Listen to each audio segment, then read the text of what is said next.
Hi everyone, thanks for joining us for Access City Council. I'm Diana Paul, Deputy Director for the City's Office of Communication, serving as your guest host for today's episode. Coming up on the show, plans are underway for a new hotel in the medical district, and a special guest from the Las Vegas Metropolitan Police Department shares information on a new program to help those facing issues with mental health.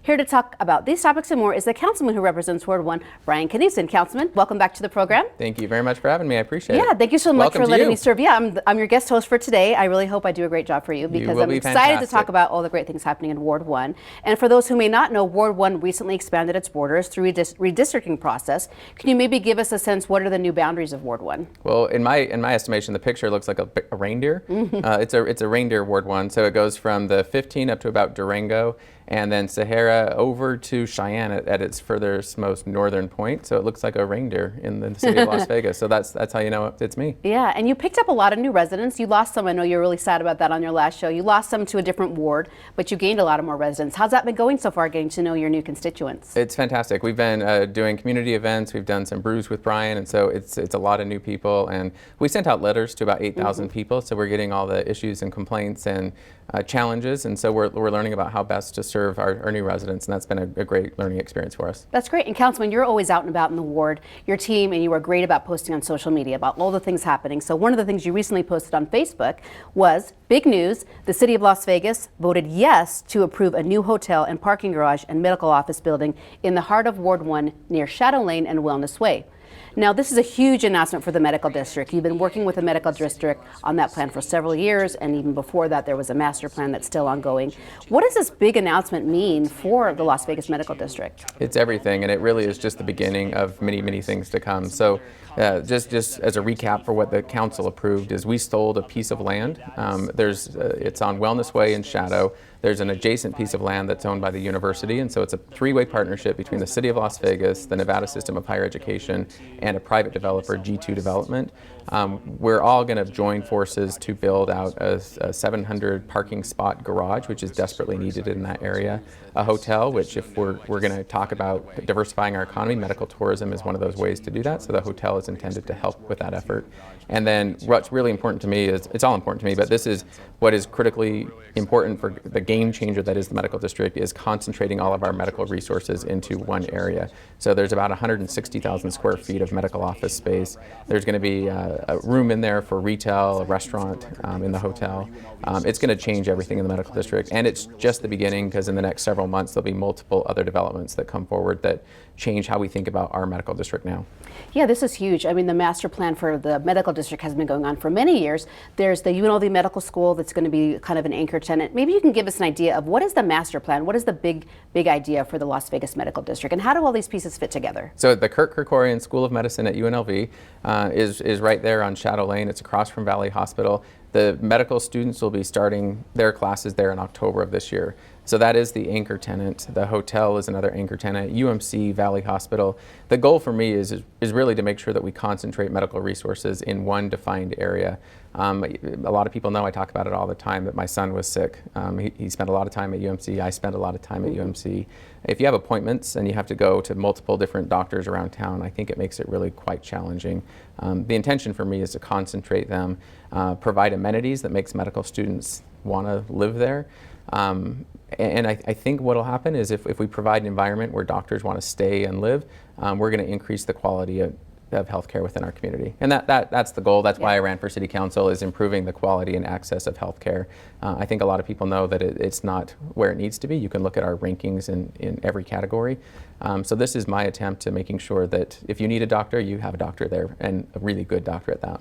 Yeah, that's really exciting. And this project alone is supposed to create 1,000 jobs, millions of dollars in tax activity. So it really is going to impact the whole community, not just the community right in that area. People, like you said, medical tourism, they go to restaurants, they go shopping while they're there, they want to feel comfortable. So this has a big impact on overall the economy and diversifying the economy. That's it. This is how Las Vegas grows and expands, as we invest in it. And so in addition to all the private development, the city's investing about $80 million into infrastructure improvements. There's going to be a lot of orange cones. We talk about it on every show. But by about 2024, the cones will be gone. It'll look brand new. UMC just announced they'll be doing a $50 million rehab of their facade. UMC is going to look brand new. If people are watching right now, if you drive down Charleston, you'll see a bunch of vacant land. You're going to see some more vacant land in the next 6 months. There's going to be construction starting there as well. It's just going to look brand new. The important part is better health care for Las Vegas, and that's important to me. And this project is supposed to open in 2024, so it'll be great. And also you mentioned there's a lot of infrastructure improvements. So it's a big traffic corridor. There's a lot of residents that live in that area. There's been talk about mass transit. How do all these road construction projects fit into the overall development of the master plan for the medical district? So it's meeting the need of our community. So we're going to grow by about 300,000 people. Charleston is a major corridor. So Charleston's going to look drastically different from the 15 to Rancho. Rancho is a major corridor. So from the 95 to Sahara, that's going to be completely redone. The important part is not the roadways for me, it's the access to pedestrian-friendly streets. Right. So the sidewalks will be widened. There'll be 10 to 15-foot sidewalks. There'll be tree-lined streets. If anybody's watching right now and want to drive down Shadow, you'll see that there's tree wells there. They haven't planted the trees yet, but in the next couple of weeks they'll be planting trees, and cones will be lifted, and Shadow will be a brand new place where you can feel comfortable walking. The next step is providing somewhere to walk to. Yeah. So I'm excited about it. That's really exciting. I mean, you and I have worked together a long time here at the city. We've seen the city change, and this area is something that's been a major focus for you since you became the councilman. So it must be really exciting to finally kind of see all the pieces coming into place. And it takes a whole team of people to do it, so I just am the one that gets to talk about it on Access. Yeah, that's great. Well, we're glad. Well, speaking of the medical community, you recently recognized healthcare workers for helping keep our community healthy. What was that recognition about? So it's the Medical Reserve Corps. They're stationed at the Southern Nevada Health District. There's hundreds of people that during COVID have been activated to go in and help provide immunizations, help provide COVID testing, a variety of other stuff that these volunteers did. They're the Medical Reserve Corps. It's a group that's sanctioned by the state of Nevada through the governor's office. And I wanted to make sure that they knew that they were appreciated. So for everyone out there who's a volunteer, thank you for what you do for our community. This particular group donated, I think one woman donated 400 hours last year, but there was hundreds of people that just gave of themselves, gave of their time and their energy, and made our community healthier. So we recognized them at a formal function. We provided dinner and gave them certificates, and it was just a great event. And kudos to anyone who volunteers their time to make us a better community. Definitely, and we appreciate all of our healthcare workers, especially during COVID. They were the ones that were working 24/7 to keep our community safe and healthy. They really deserve recognition, so I'm sure they appreciated that, definitely. You also recognize Raise the Future, which is a local nonprofit, for their work on wraparound services that reduce the amount of time youth in foster care live without a permanent family. Now, this organization has been around since 1983, and according to their website, there are 424,000 youth in foster care who need a home, which is just staggering. What made you decide to recognize this group? This is my volunteer time, so very, very selfishly, I'm on their board of directors. It's the time that I volunteer. I'm actually flying to Denver tomorrow to spend time with them. It's an amazing group that when I first started working with them, they were one employee in Nevada, and now they're up to about 30 employees in Nevada, helping children who are the hardest to place children in foster care. It's sibling groups, it's older youth, and it's medically fragile. So making sure that those children have access to forever homes. And that's really been a strong passion of mine, is making sure children end up in environments where they can thrive. And Raise the Future is that organization that does it in our community, partnering with the county and the state. And that's how I volunteer my time. Yeah, what are the challenges that these children are facing that are maybe those ones that are hard to place? So medically fragile is the most complicated, I think. So for families in our community to take on the opportunity of helping that child thrive in an environment where there are some severe health challenges. Sibling groups, and so if you can imagine trying to grow your family, generally people think about adopting or fostering one child. If you have multiple children, it makes it a little bit more challenging and fun. And then the older children, we read a lot about them. We want to make sure that if you're 12 to 18 years old, you have access to a loving family. And in Nevada, if you're not adopted outside of 18 years old, then you get access to free college education. So our community is really intended to wrap around those children to make sure they have everything they need to be successful. Yeah, that sounds like a great organization. You said you volunteer your time there. It's my favorite passion project. Yes. That's awesome. That sounds really great. I mean, you also recently posted about a Ward 1 Neighborhood Leaders Dinner and Town Hall. Tell us a little bit about that opportunity. Yeah, so we just reached out to all the neighborhood leaders in Ward 1 and said, come on in and have some dinner. We partnered with the Bronze Cafe, and we also partnered with Clay Arts Las Vegas, which is a business in Las Vegas, and we had a family-style dinner setting. And then we awarded some of the some awards and certificates to people who have helped serve on boards or commissions for Ward 1. So specifically Terry and Peter, who were on our CDRB board at the City of Las Vegas. They volunteered their time, and we wanted to recognize them for doing that. That's so nice. Is this the first time you've had that, or this is an ongoing It's event the first you've had? time we've done it, and I think Cool. we're going to do it every year. I really liked it, and I think it's good to bring people together to talk about everything that's great in Ward 1 and the City of Las Definitely. Vegas. Now, were these homeowner association groups? What were the different types of people there were? I saw some community leaders that were there. Generally neighborhood associations in Ward 1, and just people who are active in making Ward 1 a better place. Yeah, that's great. You also posted on Facebook, speaking of children, your passion project. Today it was great stopping by Vegas Verdes Elementary School to read to first grade students. This was through Nevada Reading Week. Now I have to ask, what book did you choose to read to the students? Don't Wake the Dragon. Oh, it's okay. a very good book, and I've read it. I told them I've read it 1,000 times. I think it's at least 2,000 times. They were very interested, engaged students at Vegas Verdes, and That's I've done great. it. I did it 2 additional times. That class was about 20 students. The class at Katz Elementary was about 70 students, multiple classes, and I was able to read Dr. Seuss and The Cat in the Hat there. And then on the Safe Key program that the city operates, I was able to read The Cat in the Hat as well. So super fun reading Yeah. to children. It's no offense to the adults out there, I much prefer to be with children than I was going to adults. ask you, what's that experience like when you go into the classroom with all those kids? Oh, I love it. I get super jazzed by being around children, and it's super easy for me to bring them together and get them to concentrate. I used to work at the Boys and Girls Clubs, and so I've learned those skills and techniques of managing children, and it's easier sometimes to manage other people's children than my own. So I That's can so practice. True, I'm sure. Yeah, and have you read these books to your children as well? A million times. Oh Yeah, yeah. they love Every those day books. we read. It's the most important thing you can do for children is to fill their brain with words. Yeah, and you know, the city has a lot of programs to encourage readiness by 3, ability to read. Reinvent Schools is something you started working on a very long time ago. So the city really does a lot to also support children and try to make it so it's easier for them to get preschool, pre-education, and reading. That's right. We have a great team here at the city to make sure that every child in our community that has access, deserves access, has access, and I'm really proud of that. Yeah, that's great. You also posted on Facebook, happy Saturday. If you like pickleball, Ward 1 is the place to be. Councilman, you recently teamed with the city to repaint some pickleball lines for our residents who play at Bob Askin Park. Pickleball is becoming very popular, apparently. Have you played it before? Do you know anything about it? I don't know anything about pickleball. I got a text from Laura in Ward 1 at McNill, and she said, can you do some pickleball? And I said, I don't know what that is, but sure.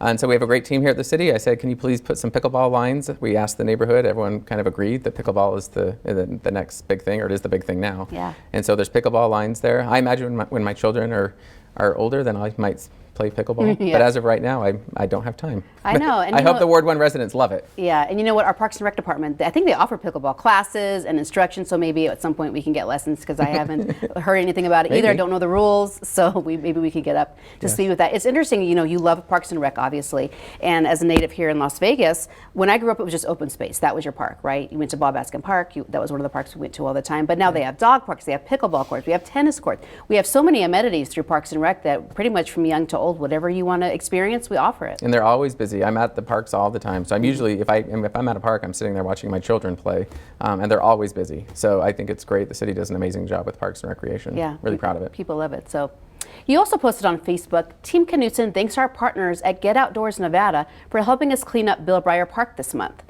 Now, I was surprised at this, Councilman. The volunteers helped clean up 66.7 pounds of microtrash, which is amazing. Also kind of sad, right? We need people to take care of our parks. Tell us about that cleanup.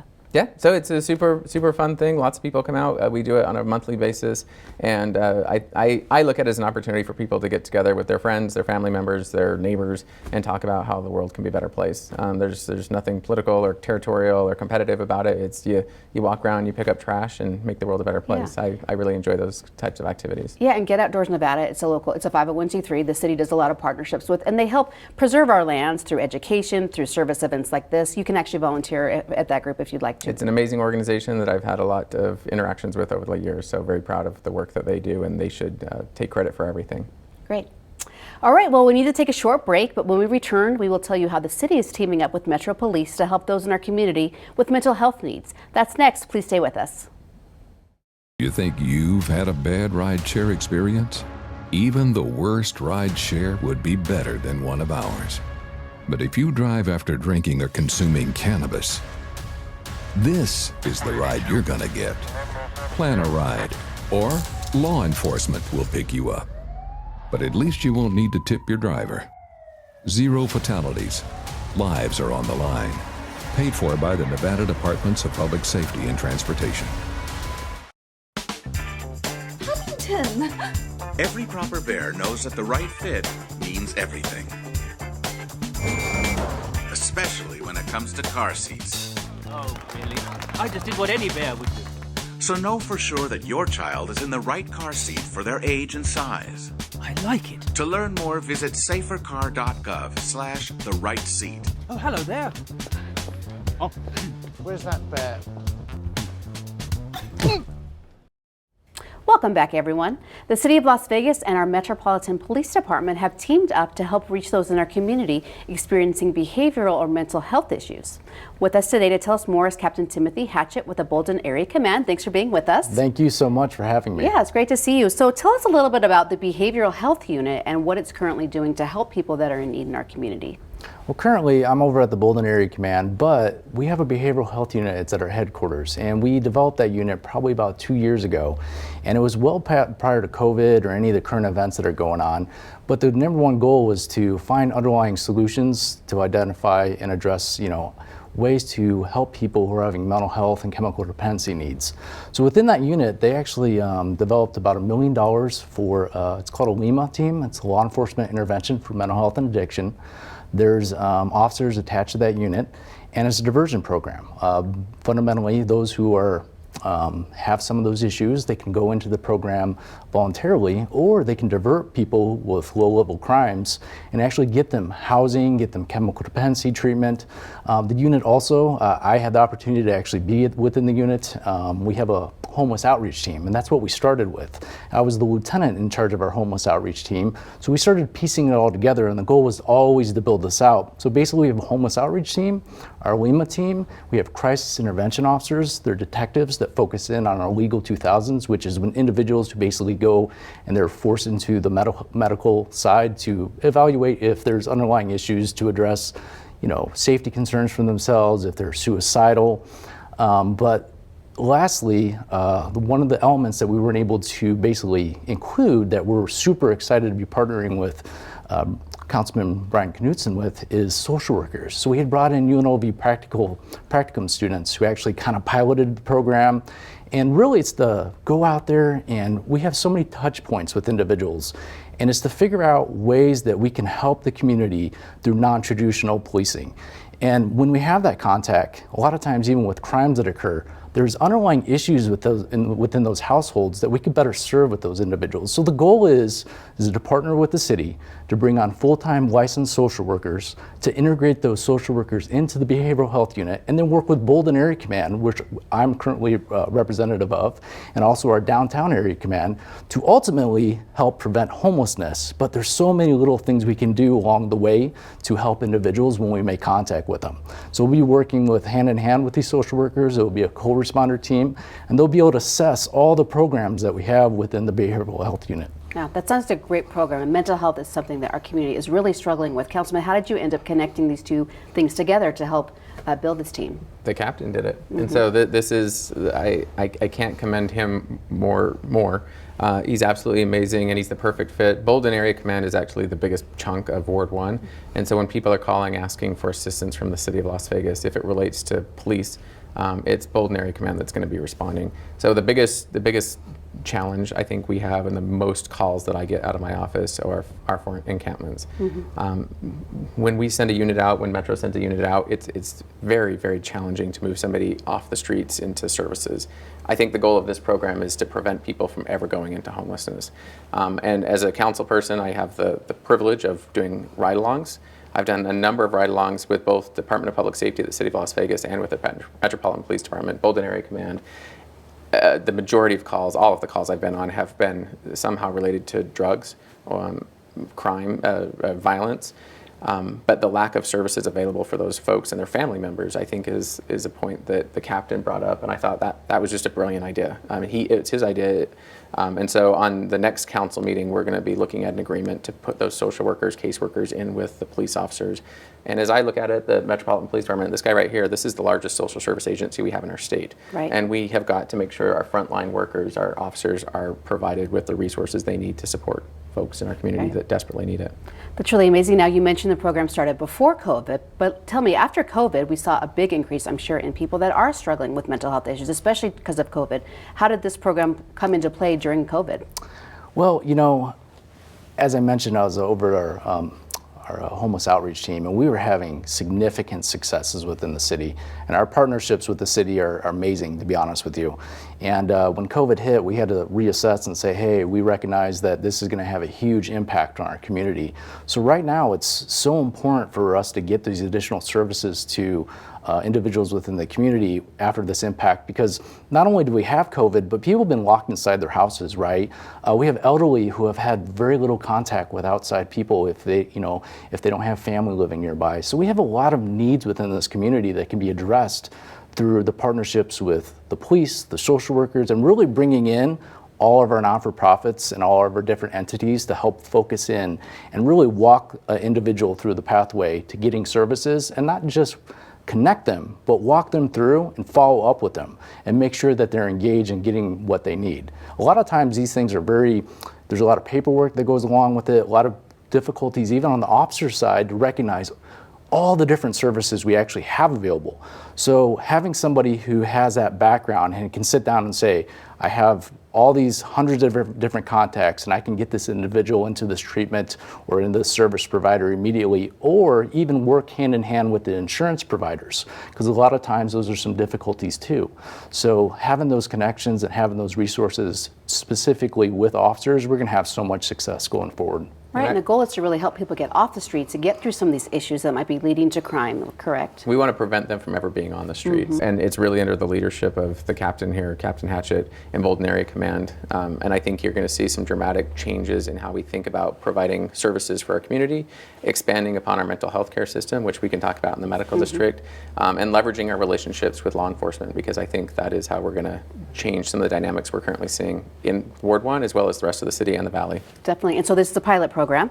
Is it something that you're hoping that can kind of translate to the rest of the community depending how this one goes? Absolutely. So we're taking, the nicest part about this is we've already started. So we brought in some UNLV students who have been piloting it with us, and when we bring on the social workers, we'll be ready to go.